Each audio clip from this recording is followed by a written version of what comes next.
Well, okay, I'm supposed to be the moderator, but I have a hard time in that job, so I want to be a participant. I just want to say, in response to Karen's question, I think if are we in a culture war, I actually think that event with Bono in '03, which seems like the littlest event in many ways. It seems like the most timid one, the mildest one, and yet I think that when I think about that event.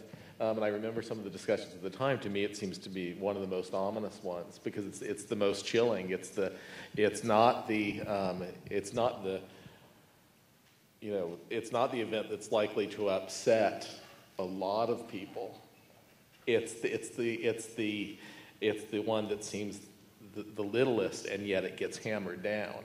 And so it's the chill effect that comes from that I think actually in the last decade or so has been the loudest announcement of the fact that we are still in a kind of culture war, because it went well beyond a question of anything that we might, with albeit problematic terminology, consider to be obscene or explicit. It got down to the interpretation and use of a word used in that case clearly aside from any particularly provocative connotation.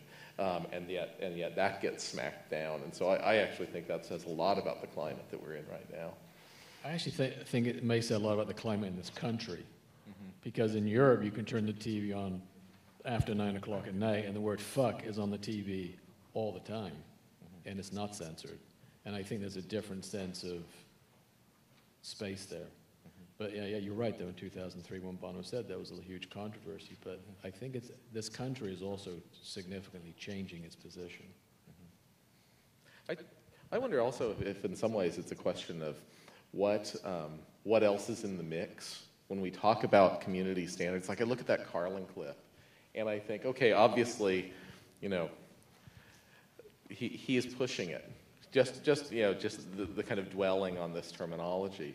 But at the same time, I just wonder, if he hadn't mentioned Nabisco, would it have been as big a deal?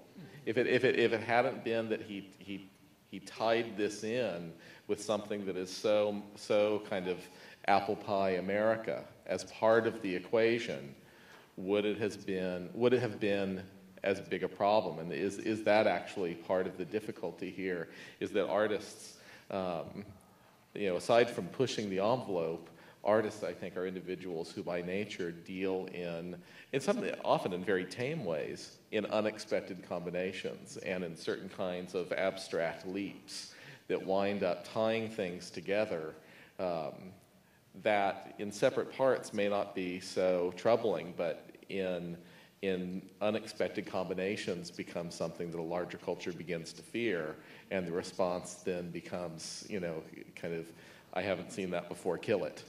Kind of mentality. And sometimes it's difficult to predict. When I mentioned gray areas earlier, I was talking about the fact that ambiguity plays such a big role in contemporary art today, right? I mean, it's really important. And what's kind of interesting is how artists can use ambiguity to their purposes, but then ultimately it can become difficult to predict when a work will come across as offensive, and when an authority will take action against it, because one individual's sense of what's offensive could differ greatly from another's.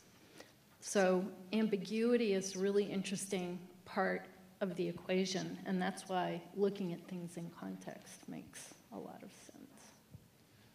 Well, and the ambiguity over the FCC standards creates the need for, well, not the need, but creates the motive for the private companies who own these networks to self-censor themselves.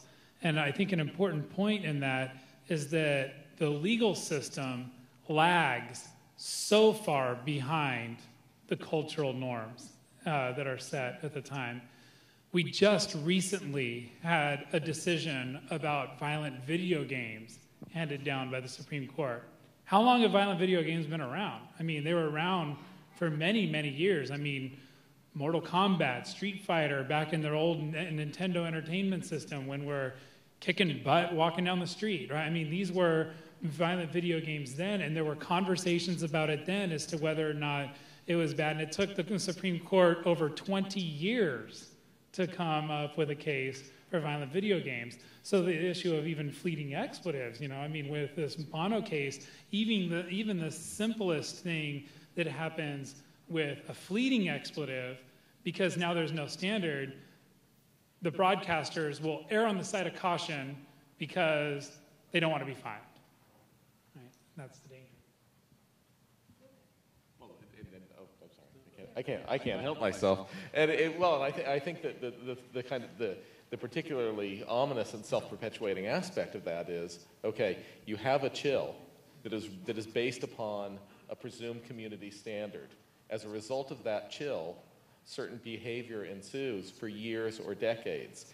That behavior then becomes understood as the evidence of a community standard. And so it becomes what it does is it actually pushes the threshold down as artists, and I'm presuming here, but a broader society and actually an actual community standard might want to raise that threshold up. And I think that it's interesting that culture takes a long time to change itself, and then you get these things that surface in the broadcast, and then the courts take a long time after that, right? I mean, so we're talking about dramatic leaps between the cultural shifts and then the legal shifts, right? I mean, it's a huge process. Community standards are going to be shifting and by then, in that time period. Yeah, and by then, contemporary art is not contemporary art, right? I mean, exactly. I'm actually just wondering, sitting here, this is what exhibition could I do at the museum that would draw the kinds of controversy that the controversy of '89 brought? In other words, I could do a Mapplethorpe show now, I think, and potentially get away with it, that too much trouble. No? Chris is shaking his head. But if I did a show about terrorism and bomb making, I don't know that I could do that. And there are artists that do work around issues of bombs and how to make bombs and so forth. So maybe I just pass it back. Well, okay, but then that brings me to a question. What could you do that would actually push that envelope? Is a question you may ask yourself. Another question that you might ask yourself is would you? And I think to go back to Kevin's assertion that one of the important roles that artists might have within the culture of the society is to push that envelope. How does that kind of expectation transfer to the display of work? And a museum, how does that go to the presentation of certain kinds of performances and the role of a performance-based institution, in this case a performing arts center? And also I would say, how does the issue of pressing the envelope go to the role of the educator in the classroom? Who's first in? Yeah, I am just feeling a little sad about the fact that what a lot of this is showing me is such a gap between what we're doing in schools in terms of contemporary art practices and what the public at large thinks art is, and what kind of failure there is. Maybe one way to deal with stretching the envelope is still to keep educating people about. I hate the idea that the art world is some type of insular, elitist.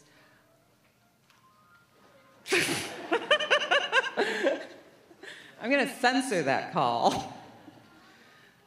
At any rate. Sorry. Where was I? This gap that as an educator I feel is a problem in some sense of how these worlds aren't talking to each other. I often think the more I've stayed in school and teaching, the more I've started to see that what is usually an argument set up in a binary opposition or dialectic tension, aesthetics versus politics, public versus private, in art school, representation versus abstraction. These are false dichotomies. That some, and maybe a lot of our polarization, it's a false dichotomy. It's a constructed dichotomy that I think we could be able to start thinking about these things and have a discourse that gets beyond these set polarized binary positions and recognizes that the dichotomy is a false one, because what we need to talk about is more complexity on the issue. And certainly what we see is a certain side, I'll label it conservative, trying to protect the taxpayers from things that call themselves art. And on the artist side, dreaming of some ideal utopia where there's complete tolerance for all kinds of things and audiences that are going to love whatever you show in the museum and understand whatever you show in the museum. So there's failures sort of on all sides. I mean, I don't want to just, I worry about the art world having a kind of simple take on the issue of censorship. It's bad, always. And I think that becomes a simplistic response to censorship too. So we're trying to, I thought I knew where I stood on censorship till I started teaching this class. And I got to parts where feminists are censoring other feminists on issues of porn, and now I don't know where I stand. But while kind of working it through. I think a first step is bringing up the material that makes people feel uncomfortable and giving them the time and the space and a safe environment to talk about it, so that many different points of view are expressed. And a lot of people think that the university is a very liberal place. I've taught issues-oriented classes before, and I know there's tremendous diversity on a whole range of issues. And often you can't really predict where someone will stand on a particular issue. So what you have to have is an educational environment where you show the material that people are uncomfortable with, and you talk about it. And you go through an exploration and an investigation where you consider as many different points of view about the issues, and you take into consideration what the stakes are. You're very, very much open about that, but you give students an opportunity to talk about it. And that moves the comfort level for sure, but it also gives people a space and a place and a moment to think through things deeply, which is what the educational process is all